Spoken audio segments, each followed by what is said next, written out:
ہمیں یہ کیسے معلوم ہو کہ ہماری زندگی میں خدا کا تصور حقیقت ہے یا محض راہ فرار؟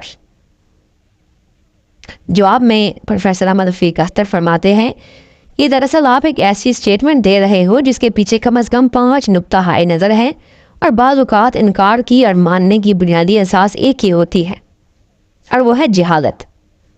جس نے انکار کیا اس نے بھی جہالت میں انکار کیا، جس نے مانا اس نے بھی جہالت سے مانا۔ تو اس صورت میں جس قوت کو قوت مان رہے ہو اس کا کوئی اثر آپ کی زندگی پر نہیں ہوتا۔ اس بات کے بارے میں اللہ بار بار قرآن حکیم میں فرماتے ہیں کہ تم لوگ آباء و اجداد کے دین پر قائم ہوئے۔ اہل کفر بھی آباء و اجداد کے دین پر قائم تھے، اور ہم جو مسلمان ہیں دور حاضر میں، ہم بھی اپنے آباء و اجداد کے دین کی وجہ سے مسلمان ہیں۔ تو دونوں صورتیں ایک ہیں۔ اگر آپ غور کرو تو اگر کسی کافر کو یہ طعنہ دیا جا سکتا ہے کہ تم اللہ کو اس لیے نہیں جانتے کہ تم اپنے آباء و اجداد کے دین پر قائم ہو، تو کسی مسلمان کے لیے بھی یہی ہوگا، طعنہ ہوگا کہ تم اللہ کو صرف اس لیے مانتے ہو کہ یہ تمہارے آباء و اجداد کا دین ہے۔ دونوں صورتوں میں یہ دین کے اور اللہ کو جاننے کی ادنا ترین صورت ہے۔ اس میں اگر کوئی بینیفٹ ہے، اگر آپ بخشے گئے تو آپ یہ بالکل نہیں کہہ سکتے کہ میں اپنے غور و فکر کی وجہ سے بخشا گیا، بلکہ آپ یہ کہو گے کہ میں اپنے آباء و اجداد کی وجہ سے بخشا گیا۔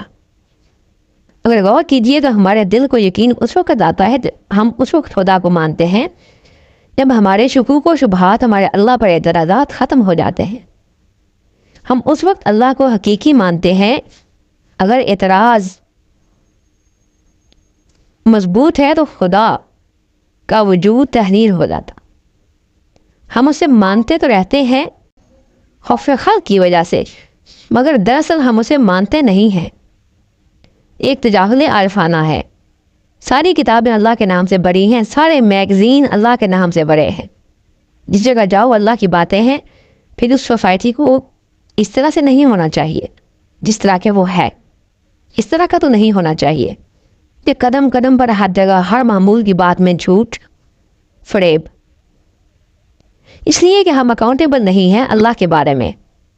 ہمارا دین جو ہے اتنا بازاری ہے کہ ہم اللہ کو کہیں بھی جواب دہ نہیں سمجھتے۔